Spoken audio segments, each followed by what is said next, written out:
갈라디아서 5장 1절부터 6절까지 그리고 13절과 14절 말씀 우리 한 절씩 교독하겠습니다. 그리스도께서 우리를 자유롭게 하려고 자유를 주셨으니 그러므로 굳건하게 서서 다시는 종의 멍에를 매지 말라.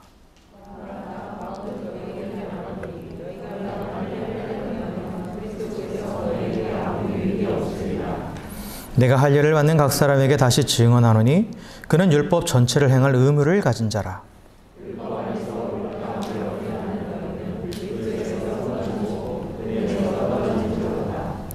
우리가 성령으로 믿음을 따라 의의 소망을 기다리노니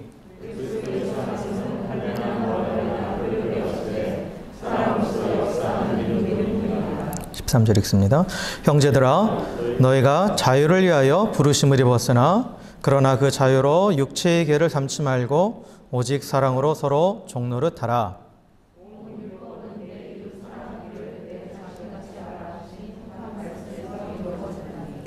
아멘. 아멘. 할렐루야. 할렐루야. 예. 2022년 새해가 밝았습니다. 우리 옆에 계신 분하고 많이 인사하셨겠지만 어쨌든 다시 한번 우리 옆에 계신 분하고 이렇게 인사했으면 좋겠습니다. 새해 복 많이 받으세요. 네. 네, 새롭게 시작된 2022년 한 해에도 하나님의 은혜와 평강이 여러분 모두에게 또 여러분의 가정과 사업 위에 항상 가득하시기를 주의 이름으로 축원합니다. 네. 네. 우리가 2022년 이제 이 표어로 삼은 게 의의 소망을 기다리라입니다. 의의 소망을 기다리라. 그래서 이 갈라디아서 5장 1절부터 6절에 있는 말씀 가운데 나오는 내용인데 특별히 이제 이게 5절의 말씀이죠. 의의 소망을 기다린다라는 그런 표현이 나오는데 이 의의 소망을 기다린다라는 것이 무엇인지 그리고 이것이 또 이 새해를 맞이해서 또 이 한 해를 살아가야 될 우리에게 또 어떤 또 우리의 신앙의 지향점이 될 수 있는지 어떤 목표가 될 수 있는지 오늘 한번 이 갈라디아서 5장의 말씀을 중심으로 한번 나눠보고자 합니다. 오늘 우리가 읽은 이 갈라디아서 5장 말씀, 갈라디아서 같은 경우는 사실 로마서보다 먼저 쓰여져 가지고 이 복음에 관한 그 교리적인 부분들이 체계적으로 잘 기록되어 있는 책이에요. 그래서 소로마서라는 표현도 쓰고 있어요. 소로마서라는 표현도 쓰고 있습니다.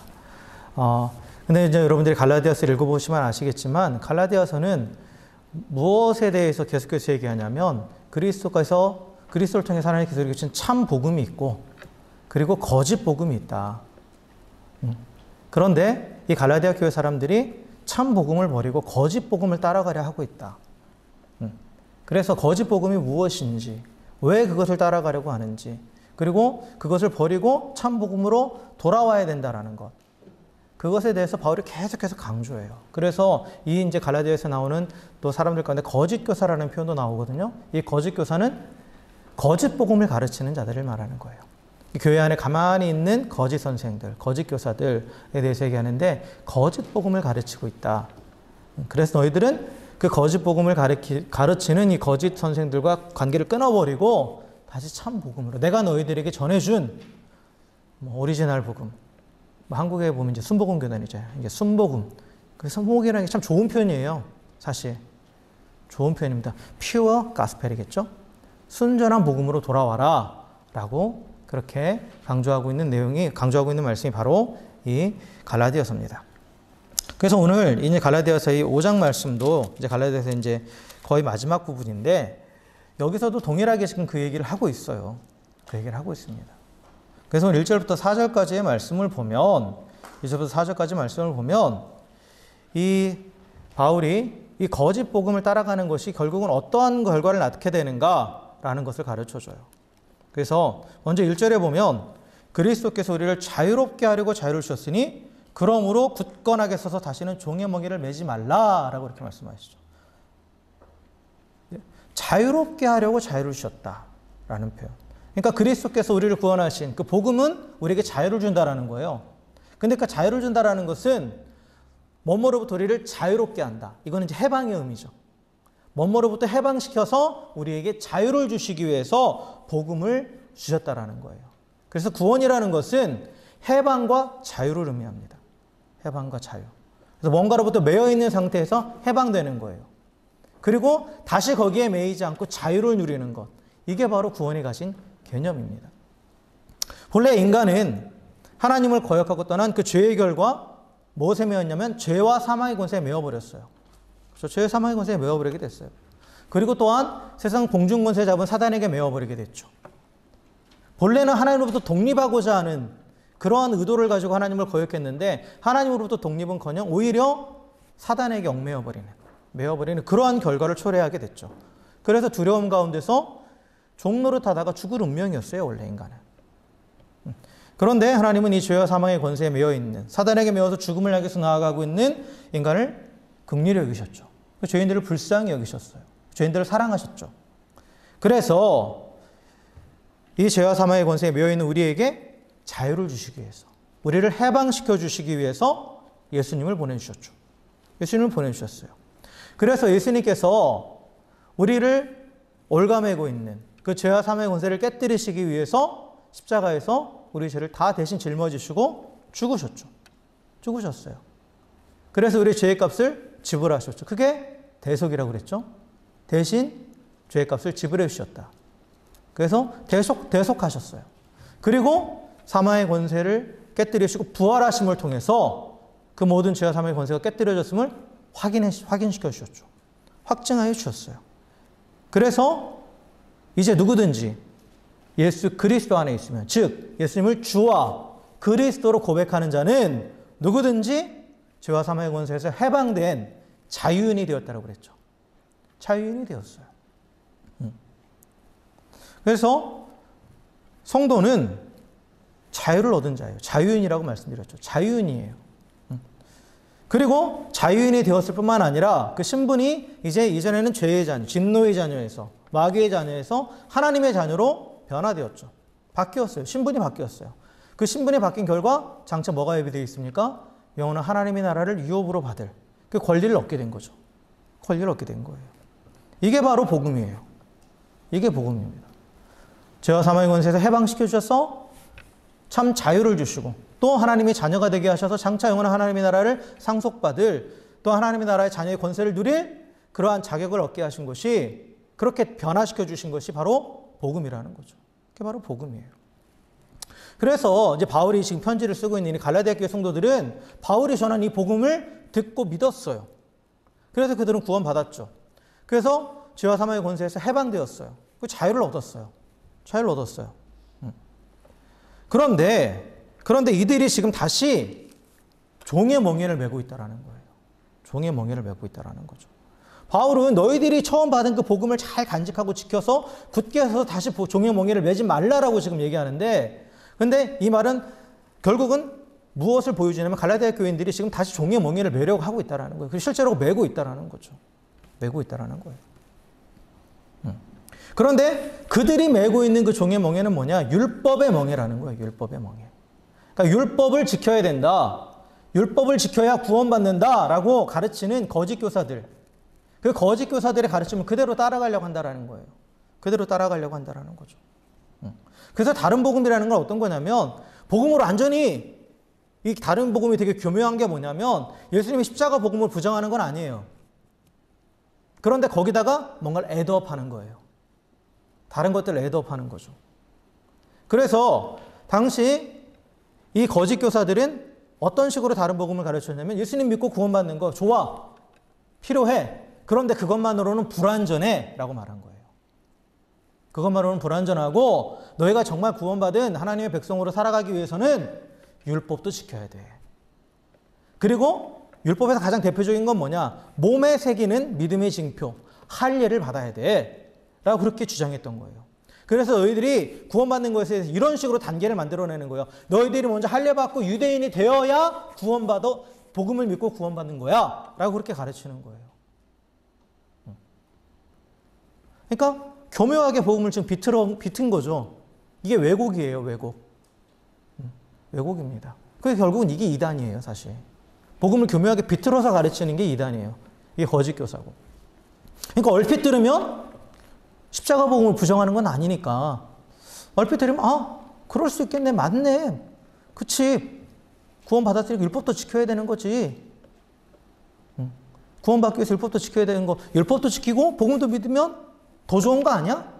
라고 그렇게 생각할 수 있는 거죠. 그럼 이게 완전한 거네? 라고 생각할 수 있다는 거예요. 그러니까 특별히 이방인들 같은 경우, 지금 갈라디아 교회는 이방인 교회예요. 이방인들의 교회란 말이에요. 그렇기 때문에 이방인들 같은 경우는 더 귀가 솔깃해지는 거죠. 더 완전해질 수 있다라니까. 그러니까 귀가 솔깃해질 수 있는 그런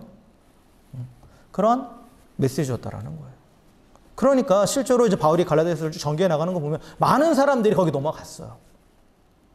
그러니까 바울이 1장에 보면 처음부터 아주 강하게 말해요. 난 너희들 이해할 수 없다.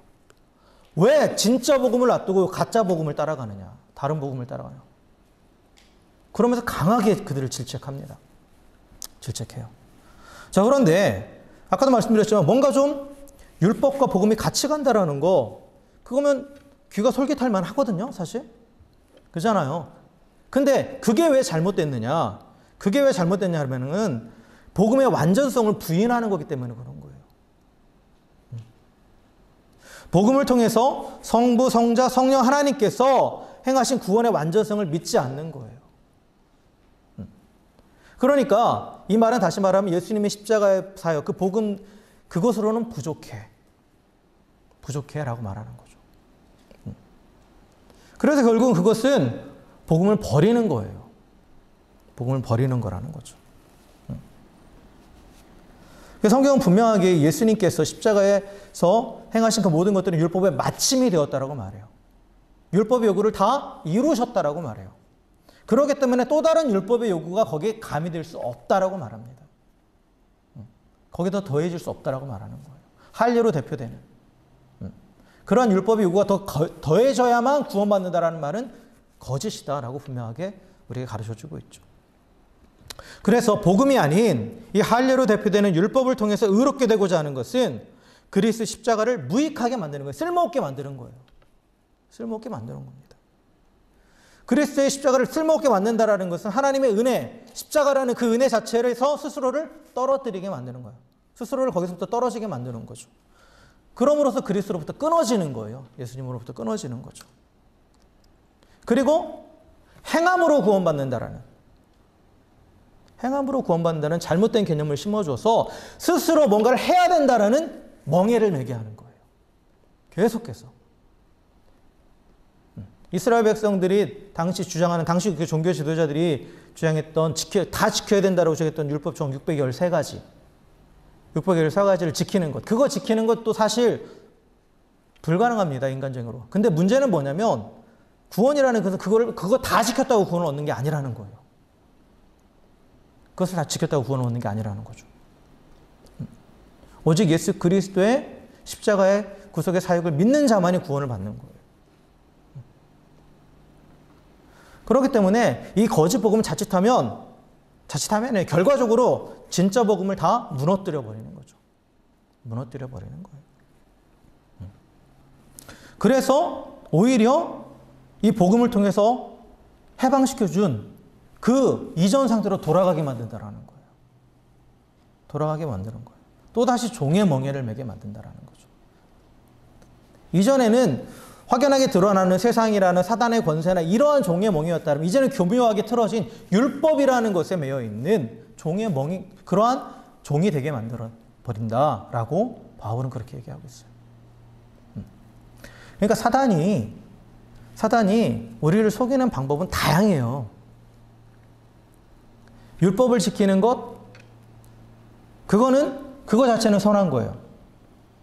우리는 하나님의 말씀을 부지런히 읽고 묵상하고 그 가운데서 우리 가운데 하나님께서 하라고 말씀하시고 하지 말라고 말씀하시고 그걸 율법이라고 하는데 그것은 우리가 최대한 지키도록 살아가야 돼요. 그런데 분명하게 알아야 될 것은 율법을 주신 목적은 우리의 구원을 위해서가 아니에요. 구원을 위해서가 아닙니다. 여러분 출애굽기나 민수기 보세요. 하나님의 백성으로서 언약을 맺은 뒤에 율법이 수여되는 거예요. 율법을 먼저 주고 이거 더 다 지키면 너희들 나의 백성으로 삼아줄게 이러신 적 없어요. 그렇죠? 이스라엘 백성이 시내산에서 언약을 맺을 때도 언약을 먼저 맺고 그리고 하나님께서 율법을 주셨단 말이에요. 그래서 구원받은 성도가 하나님의 말씀, 우리에게 주어진 이 말씀들 613가지 이상을 더 지켜야 되는 거죠. 엄밀히 말하면. 그죠? 이 사랑이, 서로 사랑하라는 그 계명 안에는 그거 이상이 담겨 있단 말이에요. 그걸 지켜야 되는 이유는 뭐예요? 구원받기 위해서가 아니라는 거예요. 구원받기 위해서가 아니라는 거죠. 구원받았으니까예요. 구원받은 하나님의 백성이기 때문에 하나님의 법을 따라 살아가는 거지, 율법 조문을 지켜서 구원받는다라는 것은 비슷한 것 같지만 완전히 다른 거죠. 우리말에 그런 표현이 있잖아요. 아 다르고 어 다르다고. 완전히 다른 거예요. 결과도 완전히 다른 거죠. 하나님의 백성이 되어서 율법을 지키는 것은 그 안에 자유함이 있고 기쁨이 있어요. 그것을 따라가면서. 그러나 구원받기 위해서 율법을 지키는 것은 거기에 매여버리고 자유함이 없어요. 오늘날도 마찬가지예요, 여러분. 많은 우리 크리스찬들이 오해하는 부분들이 있어요. 성도로서 우리가 신앙생활하는 것, 예수 믿고 우리가 나름대로 이제 신앙생활, 경건생활들 하잖아요. 주의를 지키고 또 매일 말씀 읽고 묵상하고 또 봉사하고 헌신하고 이 모든 것들이 구원을 위한 조건인 것처럼 그렇게 변질되어 버리는 경우들이 많이 있어요. 처음에 복음으로 시작한 거예요. 복음으로 시작했는데 어느 순간부터인가 처음에는 복음으로 시작해서 구원의 은혜가 기쁘고 감격해서 내가 하나님께 헌신하고 봉사하고 또 하나님을 더 알고 싶어서 말씀 읽고 하는데 어느 순간부터인가 이게 율법의 조항이 되어버리는 거예요. 그래서 내가 이만큼 하니까 더 하나님께서 나를 축복하시겠지. 아니면 내가 좀 부족하면 나 구원받지 못한, 이러다가 구원받지 못하는 거 아니야? 이런 식으로 스스로가 멍해를 지게 되는 거죠. 멍해를 지게 되는 거예요. 그리고 이런 식으로 나만의 어떠한 기준, 복음에다가 나만의 다른 어떤 율법적인 기준을 만들어서 그것을 적용하는 사람은 그게 본인 하나라고 끝나는 게 아니에요. 다른 사람에게도 그걸 적용하죠. 다른 사람에게도 그걸 적용. 그래서 그 내가 만들어 놓은 그 기준을 가지고 그 사람을 판단해요. 그러면서 뭐 집사라면서 목사라면서 장로라면서 저렇게 할 때 이런 식으로 내가 만든 그 기준을 가지고 판단하게 된다는 거죠. 그래서 내가 이 만들어낸 이 기준들, 이 다른 복음 만들어낸 이 다른 복음은 이 복음이 주는 자유를 잃어버리게 만들어요. 그리고 자유가 없으니까 기쁨도 없는 거죠. 그래서 신앙생활이 힘들기만 한 거예요. 예수 믿는 게 왜 이렇게 힘들어요? 라고 이렇게 되는 거예요. 물론 힘들죠. 세상의 물결을 거쳐나가니까 힘든 건 맞아요. 그런데 참 복음을 따라가는 자는 힘들지만 그 안에 평안이 있어요. 힘들지만 평안이 있고 그리고 그것을 뛰어넘는 기쁨이 그 안에 하나님께서 주시는 기쁨이 있어요. 그러나 가짜 복음, 다른 복음을 따라가는 것은 힘들기만 한 거예요. 힘들기만 하는 거죠. 그러니까 계속 원망만 올라오고 불평만 올라오고 내가 원망하고 불평한 다른 사람 보는 눈도 좋을 수는 없죠, 당연히. 그렇게 된다라는 거예요. 그래서 복음으로 시작했다가 육신으로 마치는 경우가 많다라고 성경은 말하잖아요. 우리는 끝까지 복음을 붙잡고 복음으로 시작했으면 계속 복음을 붙잡고 나아가야 되는 거예요. 그래서 성도는 복음으로 인해서 성도가 되었단 말이에요. 그렇다면 그 참 복음을 버리고 내가 만든 다른 복음을 따르면서 스스로 자유를 버리고 다시 종이 되어버리는 그 어리석음을 보면서는 안 된다라고 지금 바울은 강력하게 말하고 있는 거예요. 그런 자는 그리스도에 의해서 떨어진 자다 라고 아주 강한 어조로 말하고 있어요. 그래서 갈라디아서에 나와 있는 바울의 어조는 상당히 강합니다. 왜요? 진리를 지켜야 되기 때문에. 진리를 지키는 데 있어서는 단호해요, 바울은. 단호하죠. 그러면서 바울이 이제 이 갈라디아 교회 성도들에게 율법을 통해서 스스로를 더 의롭다고 여기고 스스로 뭔가를 성취하려고 하는, 그러면서 또 하나님으로부터 더 많은 것들을 받고 또 더 의를 얻으려 하는 그런 어리석은 짓을 하지 말고, 그럼 어떻게 하라고 하느냐? 의의 소망을 기다려라 라고 그렇게 얘기하는 거예요. 의의 소망을 기다려라 라는 거죠. 여기서 의의 소망을 기다리라는 이 말의 의미를 살펴보면 여기서 소망이라는 말, 이 소망이라는 말은 헬라어로 이제 엘피다인데 이 소망이라는 것은 우리가 이제 뭔가를 소망한다고 했을 때 막연한 바람이 있죠. 막연한 바람도 있어요. 뭔가 될 것 같아. 이것도 우리가 일명 소망이라고 말하잖아요. 그런데 여기서 말하는 소망은 그게 아니에요. 막연한 바람, 막연하게 뭔가 될 것 같아. 이게 아니라 강력한 확신을 의미해요. 반드시 된다라고. 반드시 된다라는 강한 확신, 전적인 확신을 의미하는 단어가 바로 이 엘피다예요. 될 것 같기도 하고 아닐 것 같기도 하고 이게 아니에요. 그래서 여기서 바울이 말하는 의의 소망을 기다린다. 의의 소망이라는 것은 뭐냐면 의를 확신하라라는 거예요. 의를 확신한다라는 거예요. 의. 그래서 장차 의가 내게 다가온다라는 것을, 내게 온다라는 것을 확실하게 확신하고 있다라는 그런 의미예요. 그렇기 때문에 내가 뭔가를 해서 율법을 통해서 내 어떤 행위로 그 의를 얻어내려고 하는 게 아니라 기다려라 라는 그런 표현이 나오는 거죠. 기다려라. 여기 안에는 뭐가 있냐면 우리가 예수 그리스도를 믿으면 의인이 되었잖아요. 여러분 의인이 되신 걸 믿으십니까? 여러분 의인이시죠? 하나님이 우리를 의롭다고 선포하셨어요. 그렇죠? 하지만 우리가 주저하는 이유는 뭐예요? 내 삶의 모습이 아직 완성되지는 않았기 때문에. 완전한 의인의 모습은 아니기 때문에. 그런데 여기서 말하는 의의 소망은 뭐냐? 그게 완성되는 거예요. 그게 완성되는 거예요. 하나님의 선포와 내 속사람이 완전히 같아지는 거예요. 근데 이 갈라디아에서 나오는 이 거짓 복음을 가르치는 자들은 이런 의미도 있는 거예요. 너희들이 의롭다고 선포함 받았지만 네 스스로가 그 의로움을 이루기 위해서 율법을 지켜야 돼 라고 가르치는 거예요. 그런데 바울은 그게 아니다. 그 의로움을 완성시키시는 분도 누구다? 하나님이시다라는 거예요. 하나님이 우리를 의인으로 선포하셨고 그리고 우리가 장차 완전하게 의롭게 될 그날이 올 텐데 그날까지 우리를 이끌어 가시고 그리고 그 완성을 주시는 분도 하나님이시다. 그래서 우리는 기다리는 것이다 라고 말하죠. 의의 소망을 기다린다 라고 그렇게 얘기하는 거예요.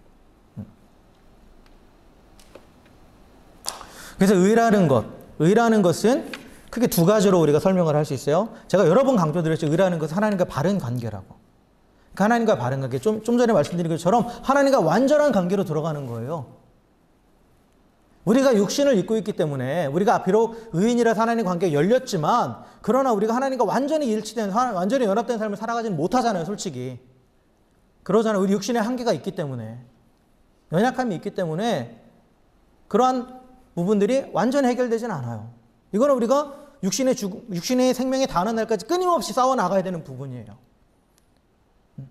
그런데 그게 완성되는 날이 온다라는 거죠. 그래서 하나님과 우리가 완전하게 연합하는 그날이 온다라는 거예요. 그것에 대해서 사도 요한은 이렇게 표현했죠. 그가 요한일서 3장 2절에 보면 사랑하는 자들아 우리가 지금은 하나님의 자녀라. 장래에 어떻게 될지는 아직 나타나지 아니하였으나 그가 나타나시면 우리가 그와 같을 줄을 아는 것은 이라고 말해요. 여기서 그는 예수님을 말하는 거죠. 예수님이 다시 오시는 그날 우리는 예수님처럼 변화된다는 거예요. 예수님처럼 변화된다는 건 뭐냐? 예수님이 하나님과 온전히 하나이듯이 우리도 예수님과 하나님과 온전히 하나 되는 그날이 온다는 거예요. 그게 그렇게 하나님과의 완전한 바른 관계에 들어간 그것이 의. 여기서 말하는 바라봐야 되는 의. 우리가 소망하는 의라는 거예요. 확신하는 의. 그리고 또 한 가지 의의 소망은 뭐로 또 말할 수 있냐면 우리가 성경신학회 때 말씀나는 것처럼 의의 면류관이라고도 표현할 수 있어요. 이 면류관. 면류관이라는 건 뭐라고 그랬어요? 승리자에게 주는 승리의 표시라고 그랬죠. 그 사람의 삶에 대한 평가예요. 하나님 앞에서 내가 의롭게 바르게 살았다는 걸 평가받는 날이 온다라는 거예요. 그래서 여기서 말하는 의의 소망 두 번째 의미는 뭐냐? 하나님이 내 삶을 의롭다고 평가해 주실 그날이 온다라는 거죠. 그래서 믿음으로 끝까지 인내하며 믿는 자에게 주시는 그 보상이 의의 면류관이란 말이에요. 그게 다시 표현하면 또 의의 소망이라는 거죠. 그것을 소망한다라는 거예요.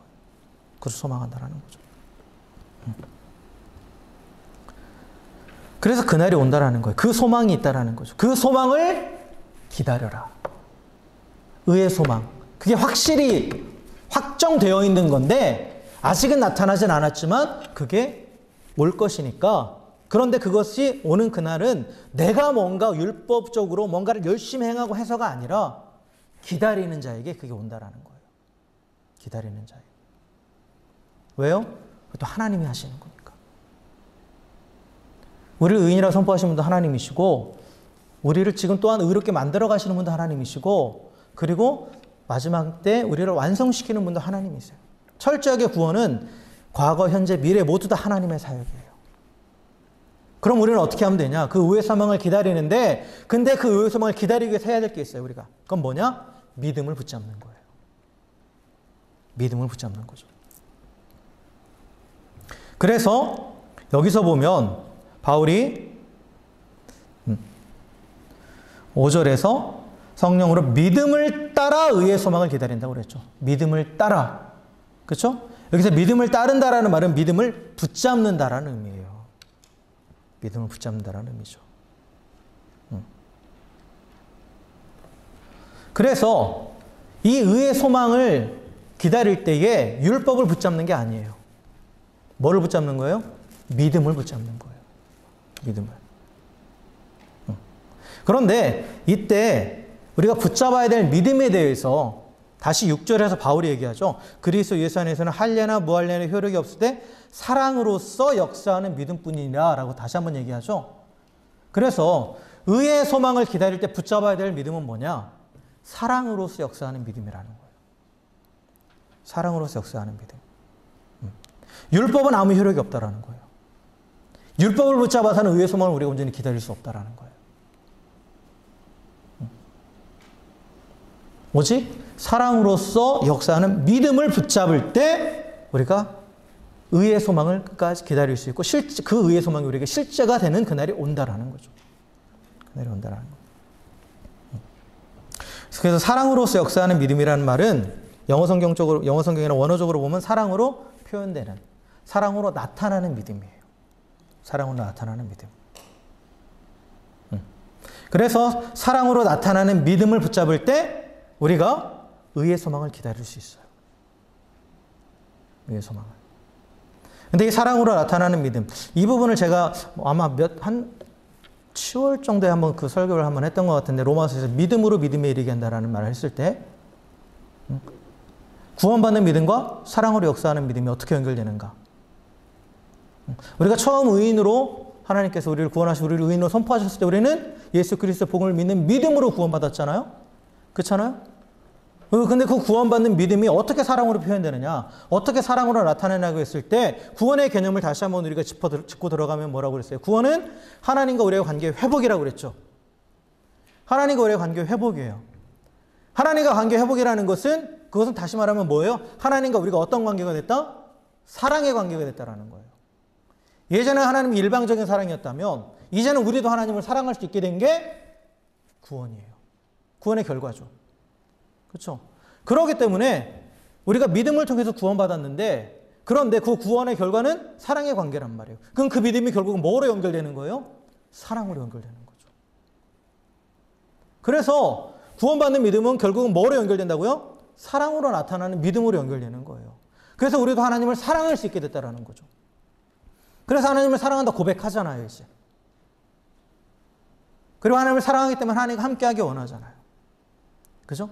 그런데 여기서 좀 더 깊이 들어가면 뭐냐? 그런데 이건 있어요. 보이지 않는 하나님을 향한 사랑은 엄밀히 말하면 안 나타나죠. 밖으로 드러나지 않아요. 근데 여기는 지금 나타난다고 했잖아요. 나타난다고 했잖아요.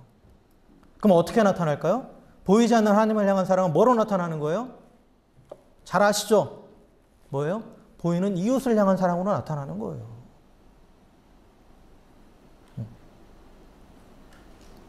그래서 이 보이는 이웃을 향한 사랑으로 나타난다라는 거. 그래서 여기서 바울이 13절에서 이렇게 얘기하고 있는 거예요. 형제들아, 너희가 자유를 위하여 부르심을 입었으나 그러나 그 자유로 육체의 기회를 삼지 말고 오직 사랑으로 서로 종로를 타라. 라고 얘기하는 거예요. 서로 종로를 타라. 그리고 갈라디아서 4장의 앞에 부분을 보면 서로 짐을 지라 라는 표현이 나와요. 이웃을 향한 사랑. 그러니까 보세요. 사랑으로서 나타나는 믿음. 믿음은 하나님을 향한 하나님과 사랑의 관계이기 때문에 내가 하나님을 사랑할 수 있게 되었다라고 분명히 말씀드렸죠. 그런데 그 사랑이 나타나는 것은 어떻게 나타난다고요? 이웃을 향해서. 그럼 이웃을 향한 사랑은 구체적으로 어떻게 해요? 서로의 짐을 지어주고 서로 종노릇하는 것이에요. 그게 사랑으로서 나타나는 믿음이라는 거죠.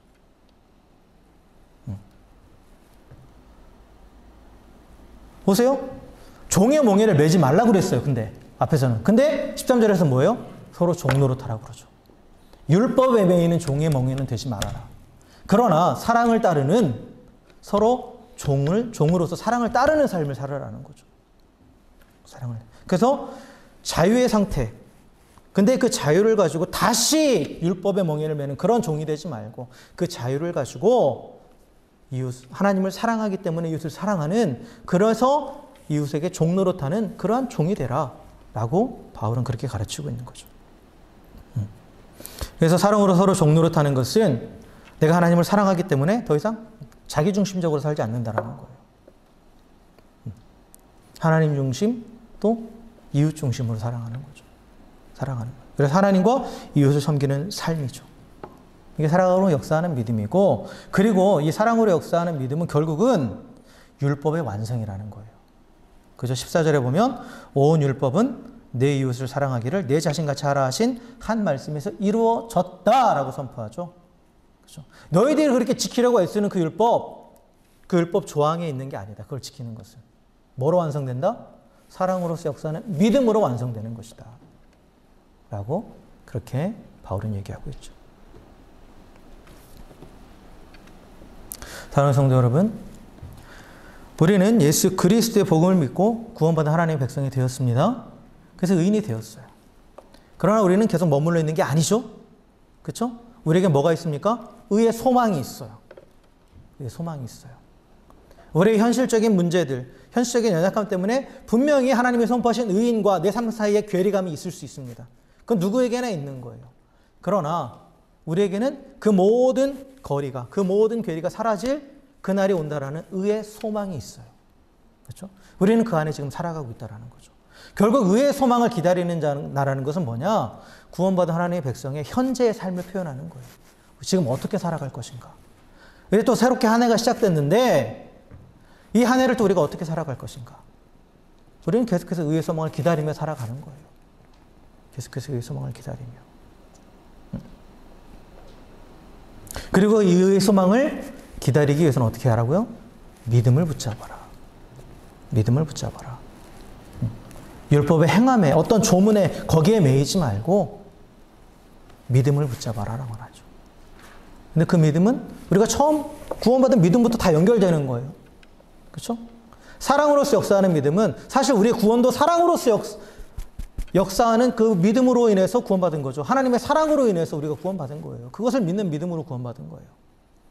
그런데 그 구원의 결과 다시 우리가 하나님의 사랑의 관계 안에 들어갔고 내가 하나님을 사랑할 수 있게 되었기 때문에 이제 나는 그 믿음을 사랑으로 당연히 표현할 수밖에 없는 거예요. 그렇죠? 그리고 보이지 않는 하나님을 향한 사랑의 표현은 이웃을 향해서 서로 종노릇하고 서로 짐을 지어주는 그러한 모습으로 나타날 수밖에 없다라는 거죠. 그래서 구원받은 우리 성도들의 현재의 삶은 사랑이에요. 그죠? 사랑입니다. 서로 사랑하며 살아라요. 쉽게 말하면. 율법의 조문에 매이지 말고. 율법의 조문에 매이면 우리가 율법주의에 빠지면 서로 사랑하며 사는 게 아니라 서로 정죄하고 비난하며 살게 돼요. 너는 왜 이거에 못 미치니? 스스로도 나는 왜 이 기준에 못 미칠까? 스스로 자책하는 삶. 그리고 다른 사람 볼 때도 너는 왜 내가 이 기준에 못 미치지? 비난하고 정죄하는 삶이다. 이건 서로 사랑하는 삶이 아니죠. 믿음을 따르는 삶은 서로 사랑하는 삶입니다. 우리가 율법의 종노릇해서는 안 되는 이유는 예수님께서 우리를 율법의 저주에서 해방하셨기 때문이에요. 그런데 우리는 그 자유를 가지고 오늘 본문은 뭐라고 말해요? 형제를 섬기는 종이다라고 그러죠? 왜 그렇습니까? 예수님께서 우리를 십자가로 섬기신 종이 되셨기 때문이에요. 우리가 그 사랑을 받았고 또한 우리도 그 사랑으로 사랑할 수 있게 되었기 때문에 우리도 그렇게 기꺼이 종노릇하는 거라는 거죠. 성도는 그리스도 안에서 해방된 자유인입니다. 그리스도로 인해 의인된 성도에게는 이제 그것이 완성될 의의 소망이 있어요. 소망이 있습니다. 예수님처럼 영광스럽게 변화되어서 하나님과 관계가 완전해지고 또 하나님께 온전히 평가받아 하나님이 높여주시는 그 영광을 얻게 될 그 날이 분명히 있습니다. 그 영광의 날. 우리는 그걸 영화라고 그러죠. 글로리피케이션. 영화롭게 될 그날이 있다는 거. 그걸 우리는 확신하며 기다리는 거죠. 근데 이것을 온전히 기다리기 위해서는 율법에 매이는 것이 아니라 어떻게 하라? 믿음을 붙잡아라. 사랑으로 역사하는 믿음을 붙잡을 때 우리는 그 의의 소망을 끝까지 기다릴 수 있습니다. 그래서 사랑으로 나타나는 믿음을 가지고 의의 소망을 기다리는 우리 2022년 새로운 한 해 또 우리 모든 인생이 되기를 주의 이름으로 간절히 축원합니다. 그리고 주님이 주신 자유를 가지고 다시 율법을 명예를 매는 그러한 종이 되는 것이 아니라 서로를 선무하는 종로를 타면서 그래서 마침내 맞이하게 될 그 영광을 향해서 나아갈 수 있는 저 여러분 우리 모두가 되기를 다시 한번 주의 이름으로 간절히 축원합니다. 함께 기도하겠습니다.